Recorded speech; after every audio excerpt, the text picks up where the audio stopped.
meu povo do YouTube. Aqui é a professora Letícia Castro, professora de Direitos Humanos aqui da Loja do Concurseiro, o curso online que mais cresce no Brasil, tanto na plataforma quanto aqui no YouTube. E hoje a gente está aqui num projeto muito bacana para a PM do Amapá, trazendo algumas questões da Fundação Carlos Chagas. Hoje eu trouxe um tema que é muito certo de vir novamente nesse novo programa, que é a Convenção Americana sobre Direitos Humanos, mais conhecida como Pacto de São José da Costa Rica. Eu trouxe aqui alguns conhecimentos iniciais sobre o assunto e algumas questões para a gente falar sobre esse assunto. Bora lá! Pessoal, primeiramente, a gente tem que entender o que é a Convenção. A Convenção Americana, ela faz parte do nosso sistema regional de direitos humanos. Temos o sistema global, que é encabeçado pela ONU, e temos o sistema regional de direitos humanos, encabeçado pelo Pacto de São José, pela Organização dos Estados Americanos. E o principal documento é esse que a gente está falando agora. A Convenção Americana de Direitos Humanos, a CAD, popularmente conhecida como Pacto de São José da Costa Rica, foi assinada em 22 de novembro de 1969, durante a Conferência Especializada Interamericana sobre Direitos Humanos. No Brasil, somente foi incorporada em 1992, sendo aprovada pelo Congresso Nacional por meio do Decreto Legislativo 27/92 e sua promulgação interna por meio do Decreto 678/92. Portanto, o Brasil está sujeito a essa convenção. Lembrando que essa convenção tem status de supralegalidade. O que é isso? Nós temos a nossa Constituição. Temos a Constituição, ela é a suprema. Temos as leis infraconstitucionais, abaixo da Constituição. Entre as leis infraconstitucionais e a Constituição, nós temos esse status de supralegalidade. A Convenção Americana, o Pacto de São José, ela não está no mesmo patamar que a Constituição, ela não integra o bloco de constitucionalidade, mas está acima das leis infraconstitucionais, certo? Então, está ali no bloco de legalidade, sim. Então, 1969 foi instituído pela OEA, Organização dos Estados Americanos, e em 1992 foi promulgado aqui no Brasil, através do Decreto Legislativo 27, status supralegal. Quais são os direitos abordados na Convenção? Somente direitos civis e políticos. Direitos econômicos, sociais, econômicos e culturais, eles são de fato destrinchados no protocolo facultativo ao pacto, que é o Protocolo de São Salvador. Se vier cobrando expressamente o protocolo, aí a gente vai estudar no curso, tá certo? Mas se vier só cobrando o pacto, a gente não estuda o protocolo. A estrutura da convenção é essa aqui. Temos o preâmbulo, as razões, motivos, princípios que motivaram a criação dessa convenção. Parte 1, deveres dos estados e direitos protegidos. Parte 2, meios de proteção. Aqui nós temos a Corte Interamericana de Justiça, temos a Comissão Interamericana e a parte 3, disposições gerais e transitórias. Pessoal, a parte que mais costuma cair em prova é a parte 1, deveres dos estados e direitos protegidos. Mas não deixe de estudar também a Comissão e a Corte Interamericana. Muita gente pula essa parte, mas ela é importante, ela também cai. E eu trouxe aqui alguns artigos, alguns que caem muito em prova, e eu trouxe também artigos que vão nos ater, que vão nos ligar às questões que eu trouxe da FCC, que é a banca da sua prova, do seu concurso.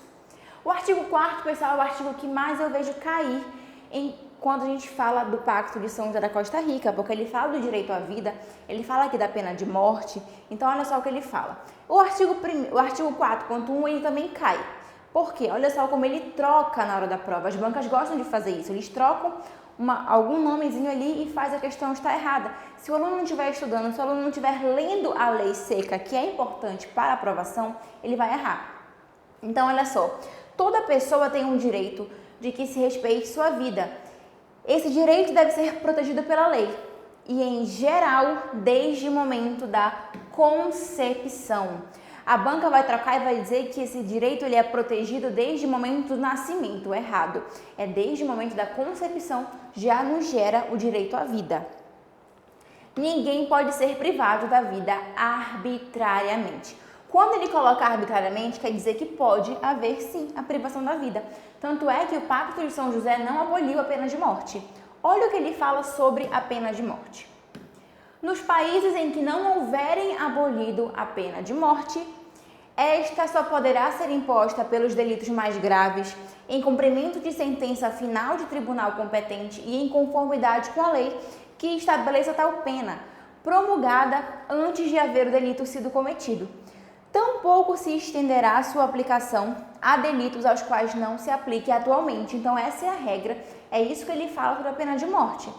Aqueles países que ainda tiverem pena de morte no seu ordenamento jurídico, eles só podem impor essa pena para os crimes mais graves, em cumprimento de sentença final de tribunal competente em conformidade com a lei.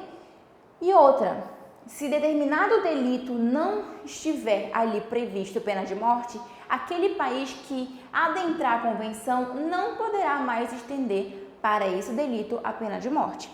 Então, não há aqui a abolição, mas há de fato uma restrição aqui, de fato restringiu as possibilidades que o Estado possa aplicar essa pena.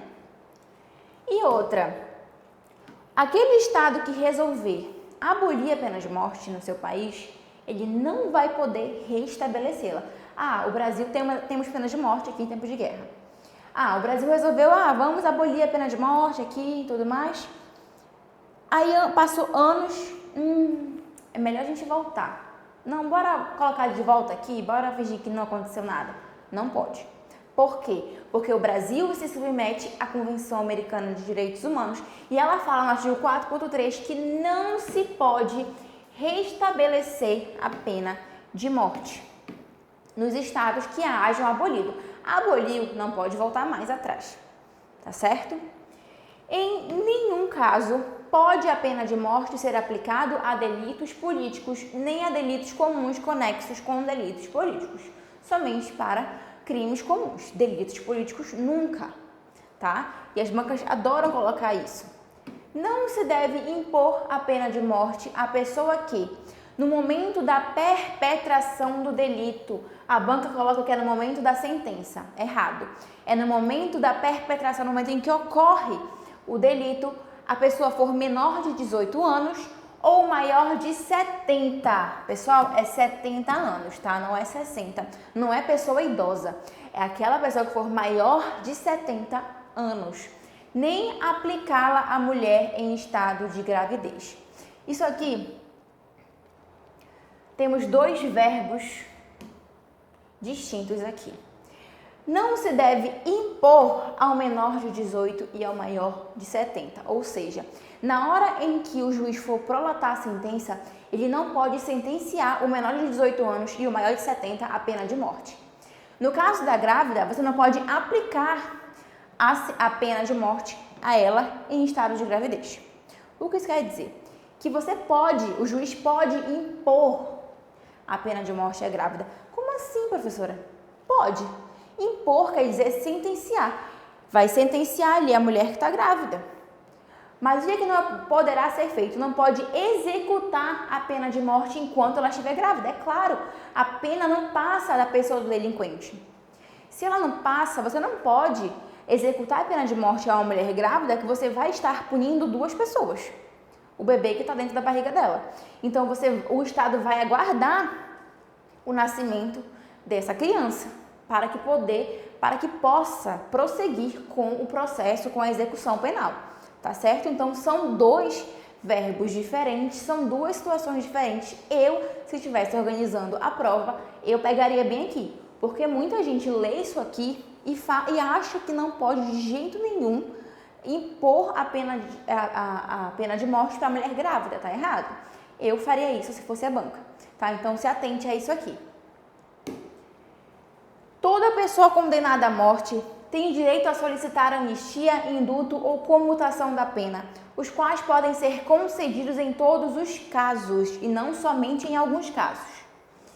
Não se pode executar a pena de morte enquanto o pedido estiver pendente de decisão ante a autoridade competente. E aí, temos aqui um breve resumo da pena de morte. Países que já aboliram não podem restabelecê-la e nenhuma hipótese será imposta ao menor de 18 ou maior de 70, nem aplicada às grávidas, ou não pode ser imposta por delito político, nem delito comum conexo com um delito político. E como é que cai em prova, pessoal, esse artigo? A gente vai ver daqui a pouco, depois que a gente lê o artigo 5º, que também cai bastante. Direito à integridade pessoal. Toda pessoa tem direito a que se respeite sua integridade física, psíquica e moral. Ninguém deve ser submetido a torturas, nem a penas ou tratos cruéis, desumanos ou degradantes. Toda pessoa privada de liberdade deve ser tratada com respeito devido à dignidade inerente ao ser humano. Pessoal, a proibição da tortura, ela é tida como direito absoluto. É uma proibição absoluta. Ah, professora, mas eu estudei em constitucional que não existe direito absoluto. Realmente não existe direito absoluto. Mas aqui nós temos uma exceção que a doutrina majoritária defende.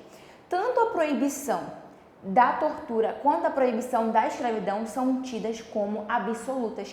Não existe nenhum caso, não existe nenhuma exceção, nada que justifique a aplicação de tortura ou de escravidão. Então, temos a exceção da exceção, não existe outra, tá certo? Pessoal, é tão grave torturar alguém que a pessoa que está sendo torturada, ela vai te falar tudo o que você quiser. Ela prefere morrer do que continuar sendo torturada, por isso o nível da gravidade desse delito. A pena não pode passar da pessoa do delinquente. Meu filho cometeu um crime, eu vou lá na porta do judiciário e vou dizer, não, deixa que eu cumpro a pena por ele, meu filho é uma criança, deixa que eu pago essa pena por ele. Não. A pessoa que cometeu o delito vai ser a pessoa que vai cumprir a sentença, que vai cumprir a pena, tá certo? Os processados devem ficar separados dos condenados, essa é a regra, salvo em circunstâncias excepcionais, e devem ser submetidos a tratamento adequado à sua condição de pessoas não condenadas. Veja, a gente sabe que a regra no Brasil, a regra que eu digo, o que a gente vê de fato na vida real é que, tanto faz, a gente nem sabe mais quem é condenado, quem é processado, às vezes a pessoa nem está sendo processada, é só colocar ela lá dentro. A gente sabe que é uma farofa doida, infelizmente, o nosso sistema penitenciário.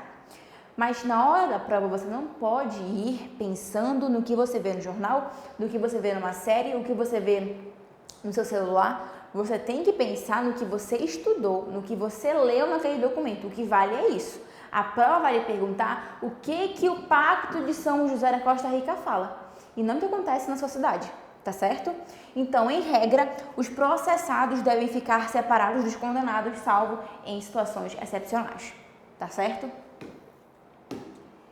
Os menores, quando puderem ser processados, devem ser separados dos adultos e conduzidos a tribunal especializado com a maior rapidez possível para seu tratamento. Sabemos que aqui no Brasil a gente já cumpre isso daqui. Temos o ECA, temos um processo diferenciado para os menores de idade. As penas privativas de liberdade devem ter por finalidade essencial a reforma e a readaptação social dos condenados. Isso cai muito, porque o examinador, o elaborador sabe o que a maior parte da população brasileira pensa sobre penas, sobre a pessoa que está ali presa, sobre o delinquente.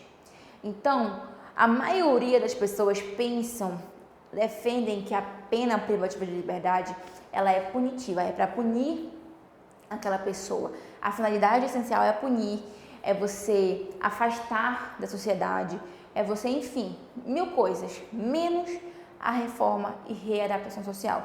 Mas lembre-se, a pena privativa de liberdade, ela tem por finalidade essencial a reforma e a readaptação social. Então, o sistema penitenciário ele tem que ser criado visando isso aqui. Infelizmente, a nossa realidade não é essa. Mas para a prova, você tem que levar isso aqui. Tá? Não vá sem pensar no que você sabe da vida real e sem pré-julgamentos formados, tá bom?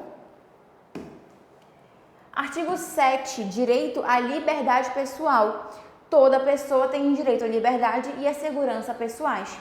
Ninguém pode ser privado de sua liberdade física, essa é a regra, salvo pelas causas e nas condições previamente fixadas pelas constituições políticas dos Estados partes ou pelas leis de acordo com elas promulgadas. Então a regra é clara, você não vai ser privado de sua liberdade, mas existem condições para isso, existe uma exceção.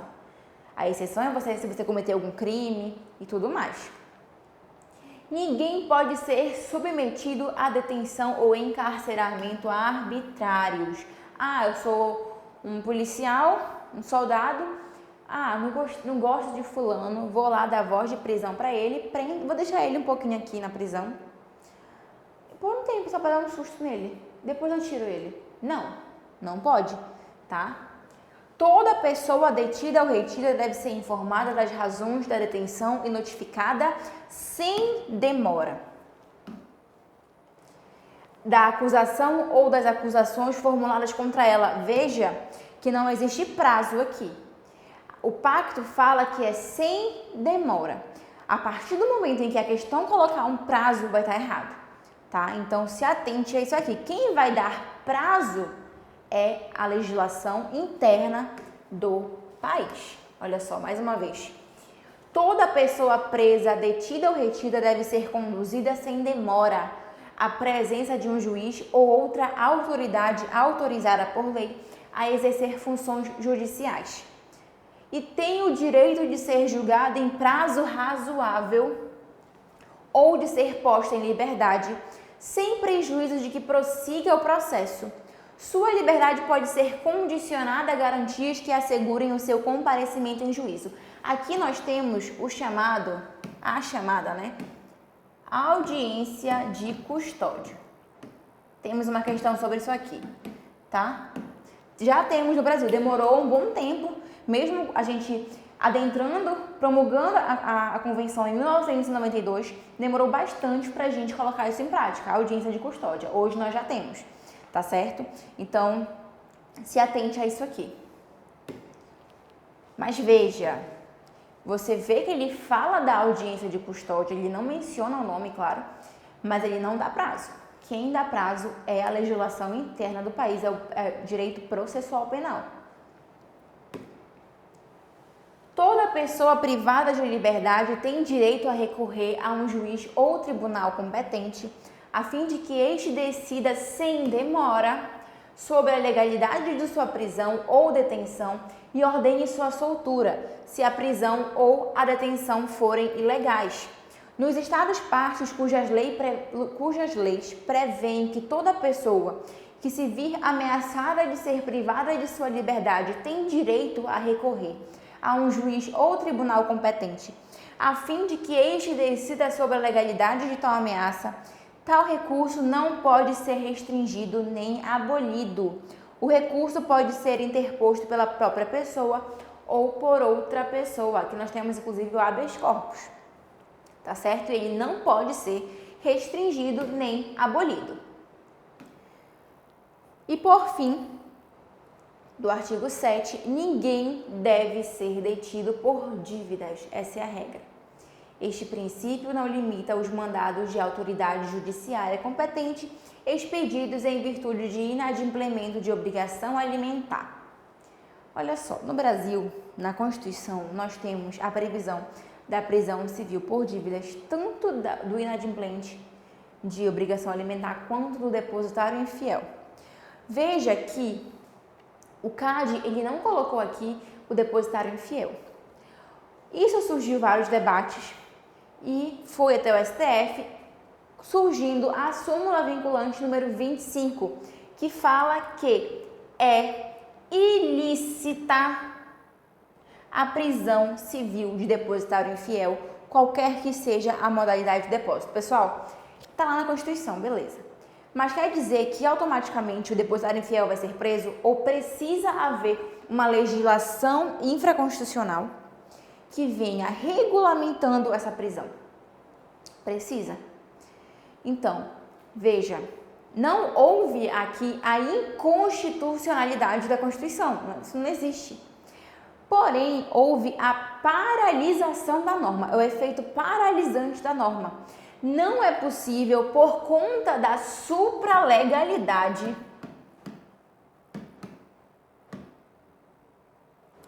da convenção, não é possível que uma lei abaixo dela crie uma norma, regulamente a prisão do depositário infiel, porque estaria ferindo a convenção. Não vai ferir a Constituição, mas fere a convenção. Então, mas veja, é ilícita.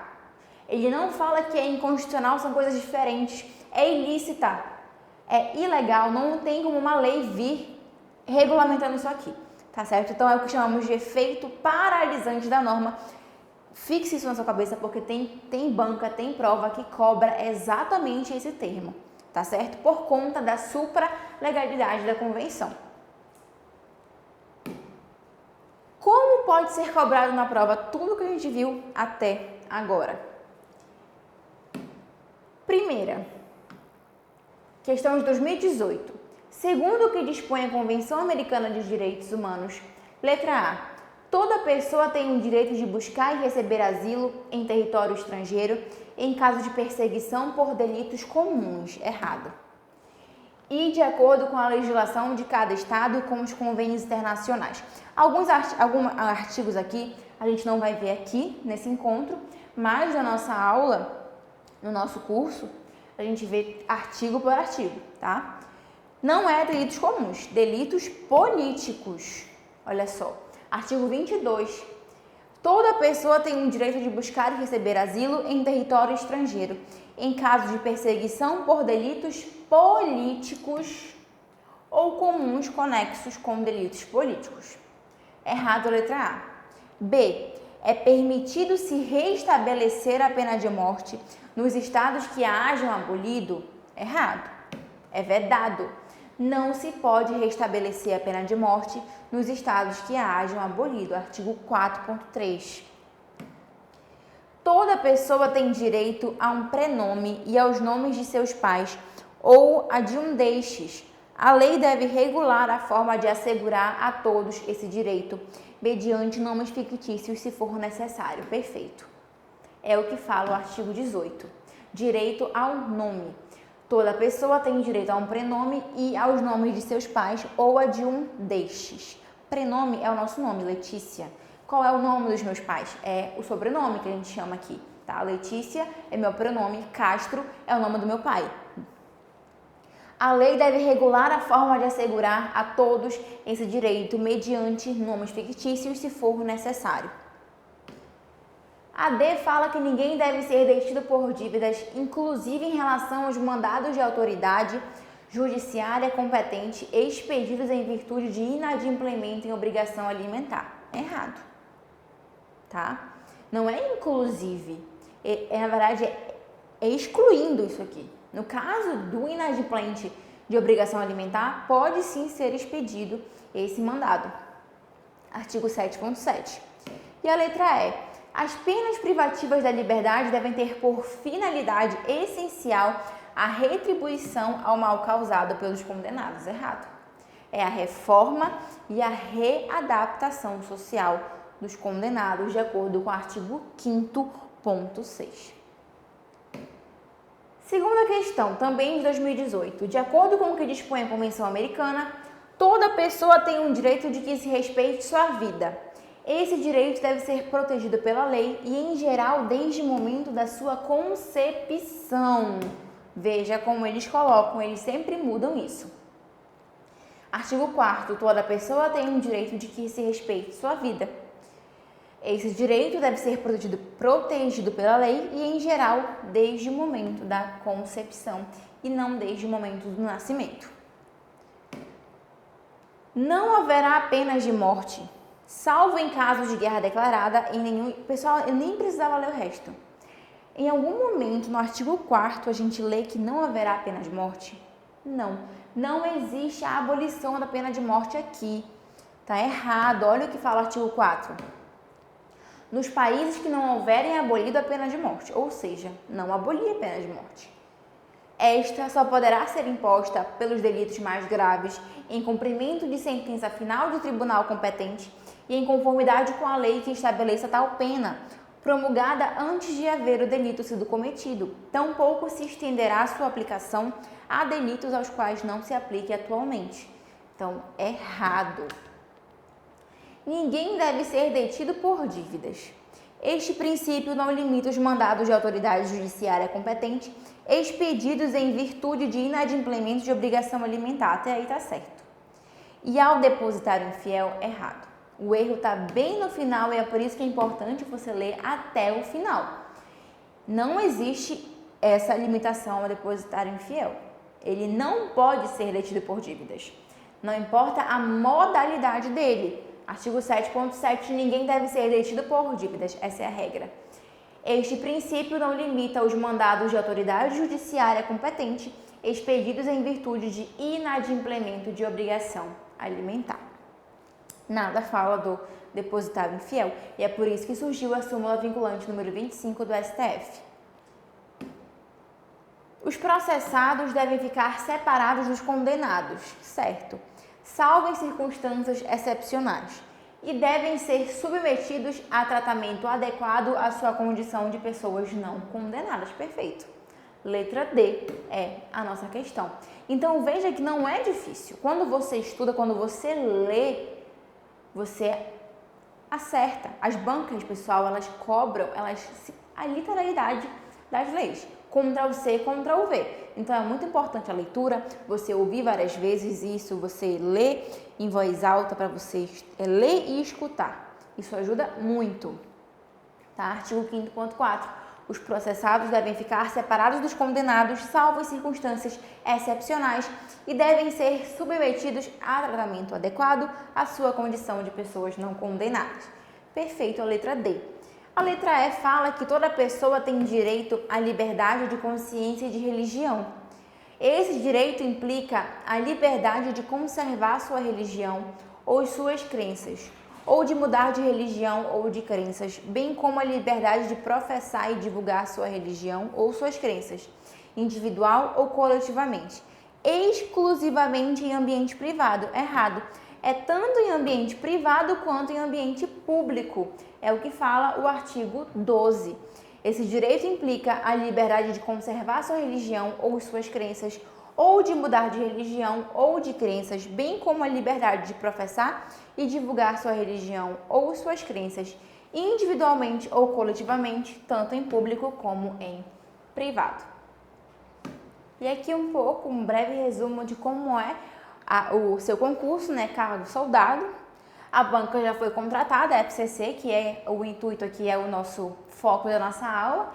Nível médio completo, de acordo com a Lei Complementar 0139 de 2022, lei recente. Idade, pessoal, todo mundo pergunta, a maior preocupação dos candidatos, 18 a 30 anos, previsão de 600 vagas. É bastante vaga para você aí, vá se preparando, já é para estar se preparando para esse concurso. A gente já sabe algumas semanas, alguns meses que esse concurso vai sair e o edital ele está em iminência de ser publicado. Pessoal, a gente faz um convite aqui muito bacana para você estudar com a gente no nosso Tropa Imbatível para a PM do Amapá. É muita honra que a gente está agora levando o nosso curso, o nosso trabalho para esse estado.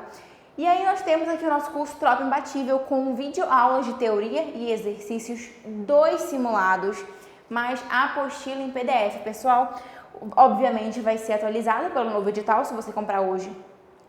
Se sair dentro desses 180 dias de acesso, você vai ter as atualizações para conforme o novo programa. Pessoal, apenas R$ 295 o nosso curso.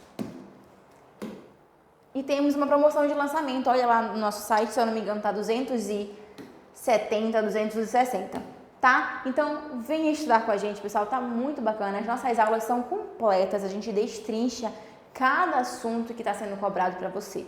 Essa aula, por exemplo, que eu estou dando, ela é enorme. Essa é a minha aula, acho que mais partes possíveis, porque de fato eu leio artigo por artigo, eu faço muito exercício, então assim que é o nosso curso, tá? Então a gente está aqui esperando por você. Não perca esse estudo que está super bacana e super completo. Seguindo aqui a nossa conversa, o nosso bate-papo, terceira questão ainda, FCC. De acordo com a Convenção Americana de Direitos Humanos, a pena pode passar do delinquente? Não. A pena não pode passar da pessoa, do delinquente. Errada a letra A. B. Não se pode restabelecer a pena de morte nos estados que a hajam abolido. Perfeito. Letra B, a nossa questão. De acordo com o artigo 4.3 que a gente já estudou. C. Os menores, quando puderem ser processados, devem cumprir a pena juntamente com os adultos? Não. Errado. Os menores, quando puderem ser processados, devem ser separados dos adultos e conduzidos a tribunal especializado com a maior rapidez possível para seu tratamento. Errado aqui. As penas privativas de liberdade devem ter por finalidade essencial segregar o criminoso do meio social, viu? As bancas adoram esse artigo. É a reforma e readaptação social. Reforma e readaptação social. Não esqueça isso aqui. Qualquer coisa fora disso está errado. Letra E. A pena de morte pode ser aplicada por delitos comuns conexos com delitos políticos? Não pode. Não pode, em nenhum caso, pode ser aplicada a pena de morte para delitos políticos ou comuns conexos com delitos políticos. Quarta, para efetivar a garantia existente na Convenção Americana de Direitos Humanos, o sistema processual penal infraconstitucional deve prever falei para você que cobra isso aqui que eu trouxe para você. A inafiançabilidade de crimes relacionados à violência doméstica, a admissibilidade de prova ilícita pro réu, permissão de extradição de nacional, audiência de custódia, publicidade processual ampla e restrita. A, B, C, D ou E? Letra D, pessoal, audiência de custódia, que foi o que a gente viu ainda há pouco. Toda pessoa presa, detida ou retida deve ser conduzida sem demora à presença de um juiz ou outra autoridade autorizada por lei a exercer funções judiciais. Artigo 8º é o artigo das garantias judiciais. Ele é bem extenso e ele costuma cair bastante também em prova. Os artigos que mais caem dos direitos é do artigo 1º ao artigo 10º, pessoal. Não que os outros não caiam, mas o que a gente vê mais frequentemente, as bancas batendo em cima, são do 1 ao 10. Toda pessoa terá o direito de ser ouvida com as devidas garantias e dentro de um prazo razoável, não deu prazo aqui, por um juiz ou tribunal competente, independente e imparcial, estabelecido anteriormente por lei, na apuração de qualquer acusação penal formulada contra ela ou na determinação de seus direitos e obrigações de caráter civil, trabalhista, fiscal ou de qualquer outra natureza. Toda pessoa acusada de um delito tem direito a que se presuma sua inocência, enquanto não for legalmente comprovada a sua culpa, a presunção de inocência aqui. Durante o processo, toda pessoa tem direito, em plena igualdade, às seguintes garantias mínimas. E aí vem várias garantias, olha só. Direito do acusado de ser assistido gratuitamente, aqui é o único inciso que ele fala de gratuidade, por um tradutor ou intérprete, caso não compreenda ou não fale a língua do juízo ou tribunal. Comunicação prévia e pormenorizada ao acusado da acusação formulada, concessão ao acusado do tempo e dos meios necessários à preparação de sua defesa, direito do acusado de defender-se pessoalmente ou de ser assistido por um defensor de sua escolha e de comunicar-se livremente em particular com seu defensor. Olha aqui a letra E. Direito irrenunciável de ser assistido por um defensor proporcionado pelo Estado, remunerado ou não, segundo a legislação interna, se o acusado não se defender ele próprio, nem nomear defensor dentro do prazo estabelecido pela lei. Pessoal, esse aqui vai ser o cerne da questão que a gente vai fazer. Se, claro, o acusado ele pode se defender ele mesmo, ou ele pode nomear um advogado para ele. Mas se ele não fizer nenhum nem outro, o Estado ele tem que prover esse advogado, esse defensor para ele. É um direito irrenunciável à defesa, tá certo? Então, esse aqui é o cerne de tudo. É um direito irrenunciável, não tem questão que vai dizer para você assim, fulano pode renunciar ao direito de defesa. Tá errado. É um direito irrenunciável. Direito da defesa de inquirir as testemunhas presentes no tribunal e de obter o comparecimento como testemunhas ou peritos de outras pessoas que possam lançar luz sobre os fatos. Direito de não ser obrigada a depor contra si mesma, nem a confessar-se culpada. E direito de recorrer da sentença a juiz ou tribunal superior, que é o duplo grau de jurisdição. A confissão do acusado só é válida se feita sem coação de nenhuma natureza. O acusado, absolvido por sentença transitada em julgado, não poderá ser submetido a novo processo por os mesmos fatos, o não bis in idem. E o processo penal deve ser público, essa é a regra, salvo no que for necessário para preservar o interesse da justiça. Garantias judiciais do Pacto de São José da Costa Rica, devido processo legal, princípio do juiz natural, presunção de inocência, ampla defesa, não autoincriminação, direito de recurso e vedação ao bis in idem. E aí, como esse artigo cai na sua prova? Eu trouxe uma questão muito bacana aqui. Quinta questão. Em face do que dispõe a Convenção Americana de Direitos Humanos quanto ao direito de defesa da pessoa acusada da prática de um delito, é direito do acusado, sempre que o interesse da justiça assim exija, ter um defensor designado ex officio que atuará gratuitamente. Eu falei que somente em um inciso fala de gratuidade e é sobre o intérprete, tá errado. É somente aqui. Direito do acusado de ser assistido gratuitamente por um tradutor ou intérprete. Então, não é obrigação do Estado aqui prover esse defensor gratuitamente. Direito do acusado de defender-se pessoalmente ou de ser assistido por um defensor de sua escolha. Letra A está errada. Letra B. O Estado deve dispor de um órgão de assistência jurídica encarregado da defesa dos acusados que demonstrarem insuficiência de recursos. Ele não fala em nenhum momento isso aqui, pessoal, de que o Estado tem que prover, tem que dispor de um órgão aqui. O Estado tem que criar a defensoria pública para defender as pessoas que não têm condições de pagar um advogado. Ele não fala isso aqui, tá errado, tá certo? C. A defesa pode ser realizada pessoalmente pelo acusado, caso o Estado não disponha de meios para lhe proporcionar um defensor. É errado. Pessoal, é o contrário. Se o acusado ele não tiver condições de se defender ele mesmo ou de nomear um defensor próprio, o Estado ele tem que assistir esse acusado. Ele tem que proporcionar essa defesa. É um direito irrenunciável de ser assistido por um defensor proporcionado pelo Estado, remunerado ou não, segundo a legislação interna, se o acusado não se defender ele próprio, nem nomear defensor dentro do prazo estabelecido pela lei. D.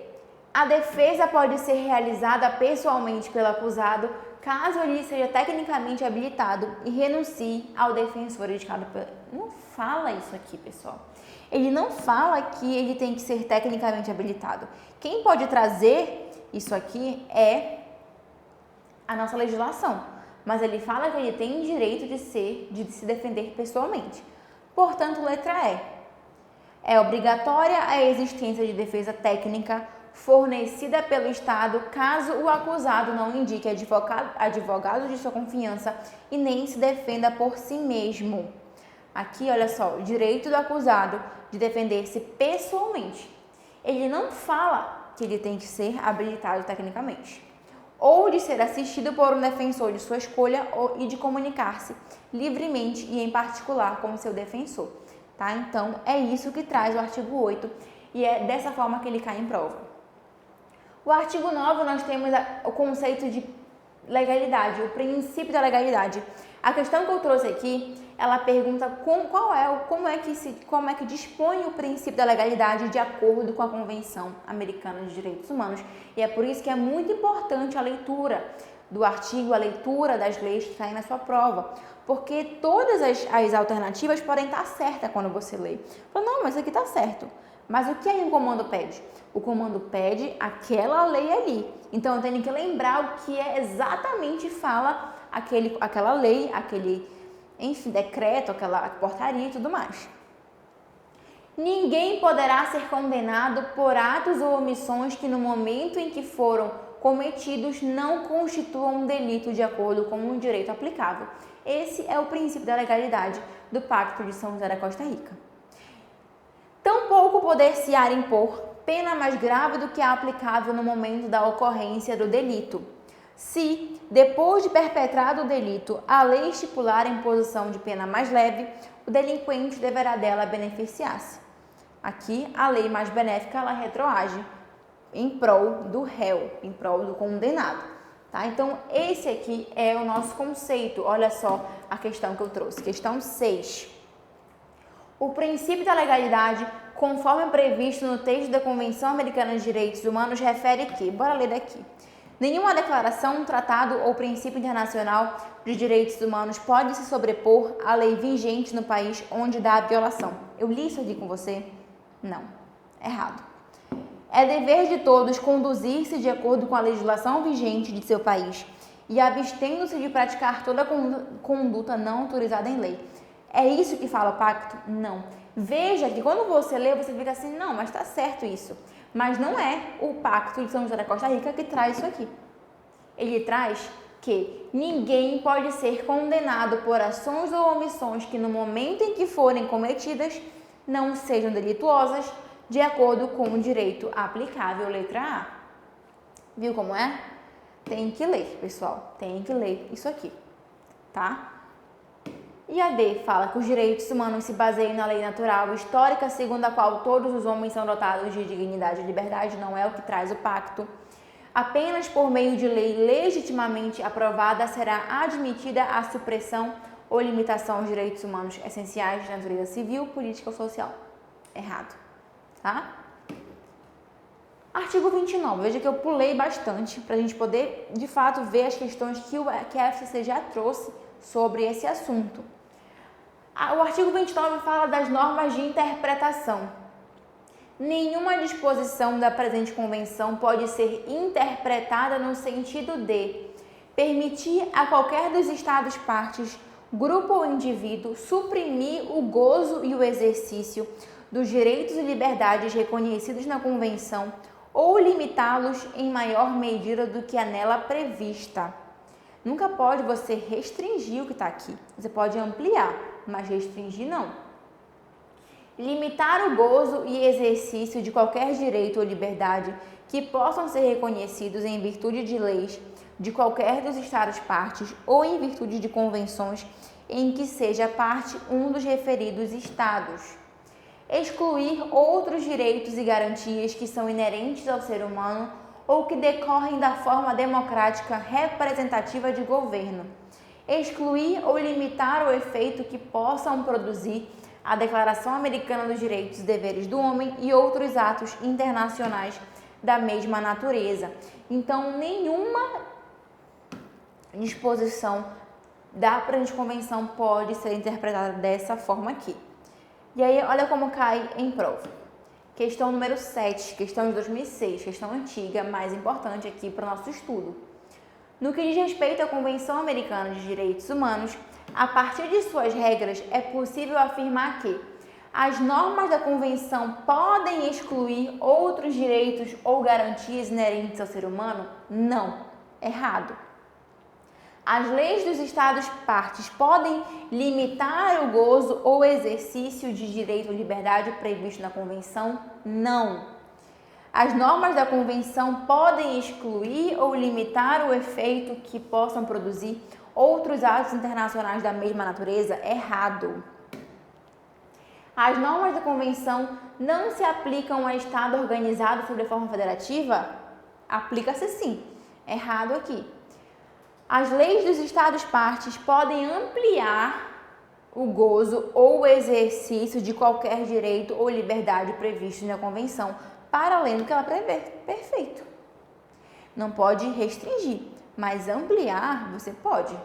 Veja que a gente sempre fala aqui de supressão, de limitação, de restrição, de exclusão, mas ampliar sempre é possível, tá bom? E aqui eu pulei para a parte que fala sobre os meios de proteção da Convenção. Nós temos a Comissão Interamericana de Direitos Humanos e a Corte Interamericana de Direitos Humanos.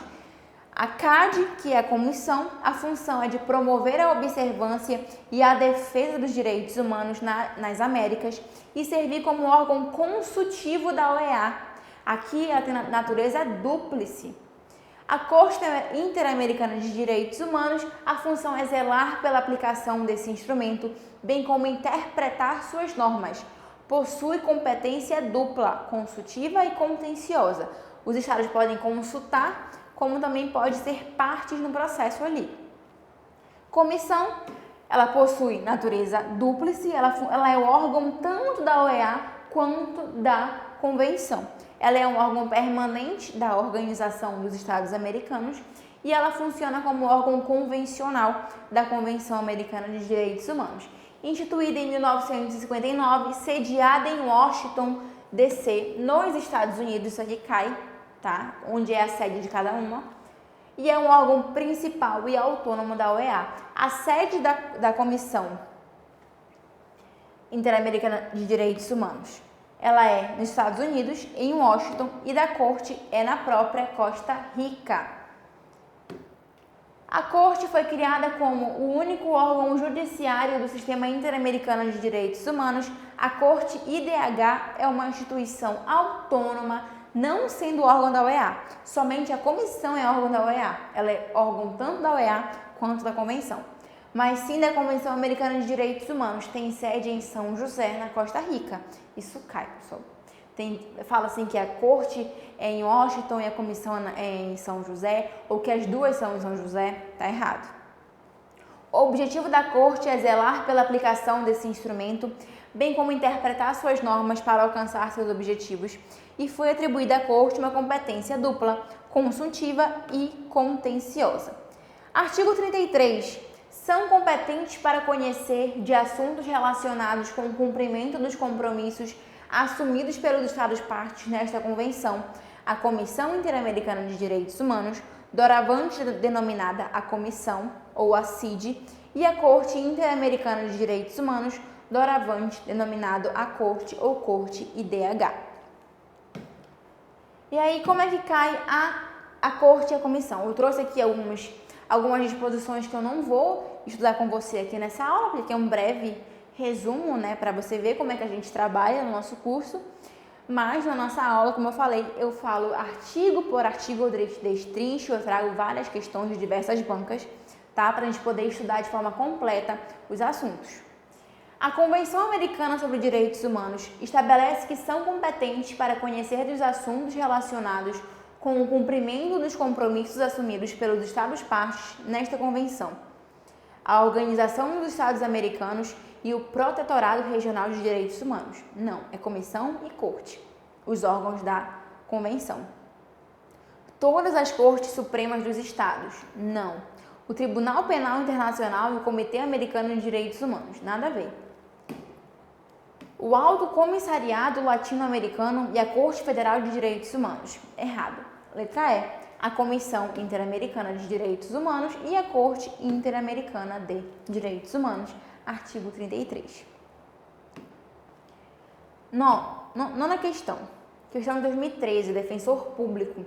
Segundo a Convenção Americana sobre Direitos Humanos, qualquer pessoa ou grupo de pessoas ou entidade não governamental legalmente reconhecida em um ou mais estados membros da organização pode apresentar à comissão petições que contenham denúncias ou queixas de violação desta convenção por um estado-parte. Aqui temos a parte de petição para a comissão. Qualquer pessoa pode peticionar a comissão. Aqui nós temos um caso emblemático no Brasil, que é o caso da Maria da Penha. A Maria da Penha foi até a comissão para que se pudesse ver albergado ali seus direitos, tá? Então, ele deu um breve resumo aqui de quem pode, de quem que pode de fato peticionar. Tais petições, segundo o mesmo tratado, devem obedecer a certas regras gerais de admissibilidade, dentre as quais não se inclui. A questão é bacana porque todas fazem parte, menos uma. A interposição e esgotamento dos recursos da jurisdição interna, de acordo com os princípios de direito internacional geralmente reconhecido. Aqui é um requisito de admissibilidade, então não marca, ele quer a exceção. B. A apresentação, dentro do prazo de 6 meses, a partir da data em que o presumido prejudicado em seus direitos tenha sido notificado da decisão definitiva, também é um requisito. A manifestação expressa de concordância da vítima ou vítimas da alegada violação aos direitos humanos. Aqui é a nossa questão. Não é um dos requisitos de admissibilidade a manifestação expressa de concordância da vítima. D. Que a petição contenha o nome, a nacionalidade, a profissão, o domicílio e a assinatura da pessoa ou pessoas ou do representante legal da entidade que submeter a petição. Perfeito. E letra E. Que a matéria da petição ou comunicação que não esteja pendente de outro processo de solução internacional. Em todos, menos a C, são requisitos de admissibilidade. Artigo 46. Para que uma petição ou comunicação apresentada de acordo com os artigos 44 e 45 seja admitida pela comissão, será necessário que hajam sido interpostos e esgotados os recursos da jurisdição interna, que seja apresentado dentro do prazo de 6 meses a partir da data em que o presumido prejudicado em seus direitos tenha sido notificado da decisão definitiva, que a matéria da petição ou comunicação não esteja pendente de outro processo de solução internacional. Aqui nós temos a litispendência internacional. Eu não posso peticionar perante a Comissão Internacional e peticionar perante a outra comissão, Comissão dos Direitos Humanos, por exemplo. Que, no caso do artigo 44, a petição contenha o nome, a nacionalidade, a profissão, o domicílio e a assinatura da pessoa ou pessoas ou do representante legal da entidade que submeter a petição. Então, esses são os requisitos de admissibilidade para peticionar. Prazo de 6 meses da decisão interna, qualificação do peticionário, ausência de litispendência internacional e esgotamento dos recursos internos. Isso aqui, pessoal, tudo a gente estuda bacaninha, muito bacana no nosso curso. Aqui realmente não tem como eu me estender por muito tempo. 10ª questão. A Convenção, questão de 2021, questão bastante recente. A Convenção Americana de Direitos Humanos prevê expressamente que, quando decidir que houver violação de um direito ou liberdade nela protegidos, a Corte Interamericana de Direitos Humanos determinará, se couber, entre outras medidas. Letra A. O reconhecimento público pelo Estado de sua culpa pelas violações ao direito? Não existe essa previsão. O pagamento de indenização justa à parte lesada. Aqui sim. A Corte pode sim determinar pagamento de indenização. Olha só o que fala o artigo 63. Quando decidir que houve violação de um direito ou liberdade protegidos nesta Convenção, a Corte determinará que se assegure ao prejudicado o gozo do seu direito ou liberdade violados. Determinará também, se isso for procedente, que sejam reparadas as consequências da medida ou situação que haja configurado a violação desses direitos, bem como o pagamento de indenização justa à parte lesada. Então, pode sim. Tá bom, pessoal? E aqui eu encerro a nossa conversa, nosso bate-papo muito breve sobre a Convenção Americana de Direitos Humanos, que eu acredito, a gente acredita sim, que venha cair nessa prova que vai sair a qualquer momento o edital. Pessoal, eu espero que vocês tenham gostado desse encontro, dessa conversa. Eu espero vocês no nosso curso, tá muito bacana. Nossas aulas são excelentes, a gente procura dar o nosso melhor para vocês em busca da sua aprovação. Tá? Então, eu vou ficando por aqui e até um próximo encontro aqui no canal do YouTube da Loja do Concurseiro.